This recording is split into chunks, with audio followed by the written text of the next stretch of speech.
How's it going, everybody? Daner here with North Central Coins, and welcome back to another exciting episode of the most rare and valuable coins in Canada.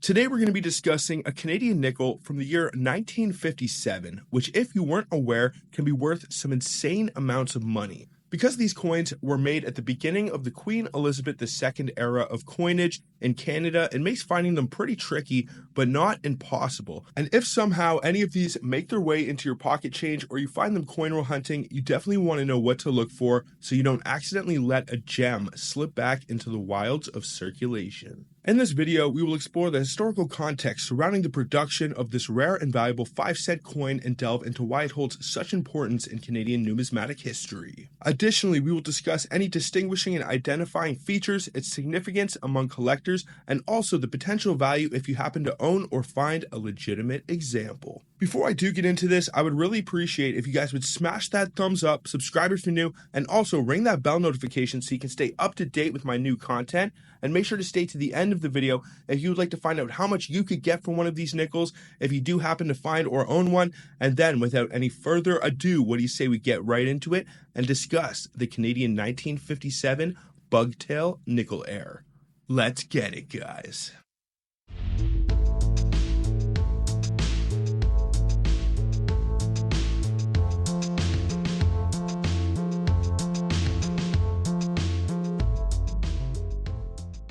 The Canadian 5-cent coin, commonly referred to as the nickel, holds a value of 5 cents or 1/20th of a Canadian dollar.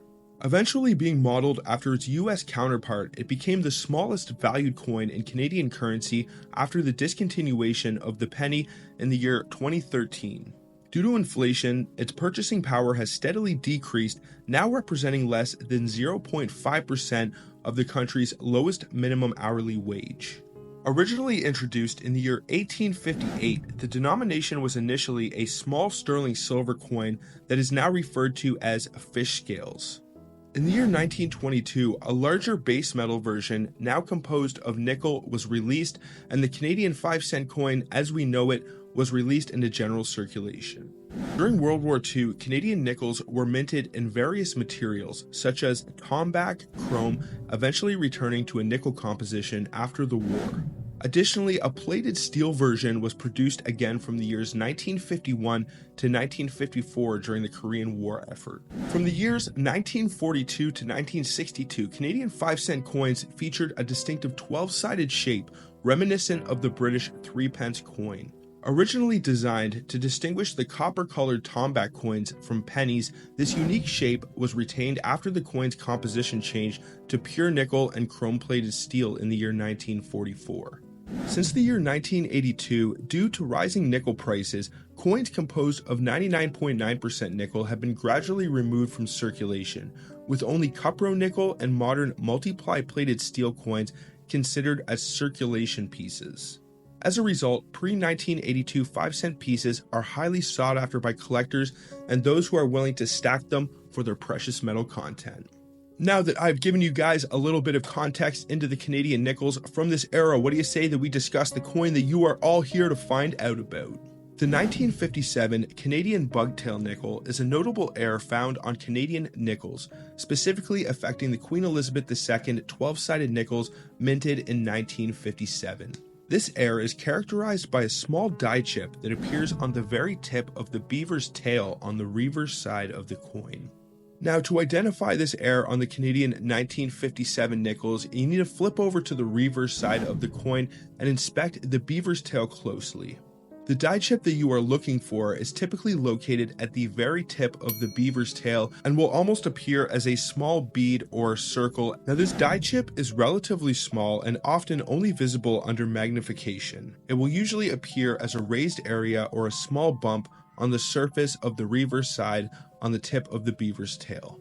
The presence of this die chip should be consistent across most, if not all, of the coins that were affected in this batch, which means if you buy an uncirculated roll of Canadian 1957 nickels, most of the coins or all of them will have this error or none of them will. So if you want to buy an uncirculated roll and check the ends to see if you can identify the bugtail, if you are able to identify the bugtail variety on the ender nickel for the roll, I would definitely pick it up because it probably means that most of those nickels, if not all of them, will also have the error. Now, the origin of this error can be traced back to imperfections in the dies used to strike the coins during the minting process. Dies can suffer wear and tear and also damage over time, which leads to various errors like the ones found on the 1957 Canadian Bugtail nickel. In this case, it is likely that a small piece of the die broke off or became displaced, causing the die chip to appear on the coin struck by that particular die. The 1957 Bugtail nickel is highly collectible among Canadian numismatists due to both its rarity and uniqueness. Despite the seemingly minor nature of this error, it adds an interesting story to the coin's history and makes it a sought-after piece for collectors. The value of 1957 Bugtail nickels can vary greatly depending on several factors such as the coin's condition and current market trends and demand from collectors. Generally, error coins will command higher prices, especially if they're in good condition and well preserved. While the 1957 Bugtail nickel is one of the most famous examples of a die chip error on Canadian nickels, similar errors can be found on coins from other years and denominations, adding to the complexity and interest of coin collecting. Serious collectors may seek to have their Bugtail nickels certified by reputable grading services such as PCGS, NGC, or ICCS to authenticate this error and assess its condition, which will enhance the coin's value and ensure its authenticity in the numismatic market. Now, some of the details and specifications for this coin, if any of these are off, it may indicate that it is not a legitimate or authentic example. The overall mintage figure for the Canadian 1957 nickels is 7,387,703. It should be composed of 99.9% nickel. It should have a weight of 4.54 grams, a diameter of 21.21 millimeters. The edge should be 12-sided. It should have a die axis in metal alignment, which is the standard for Canadian, Australian, and British coins. The obverse was designed and engraved by Thomas Humphrey Paget, and the reverse by G.E. Kruger Gray. Now first, we will get into the low-end values for the Canadian 1957 Bugtail nickels. Once again, quickly, if you want to be able to identify the bugtail, you want to flip over to the reverse side and take a look at the very tip of the beaver's tail.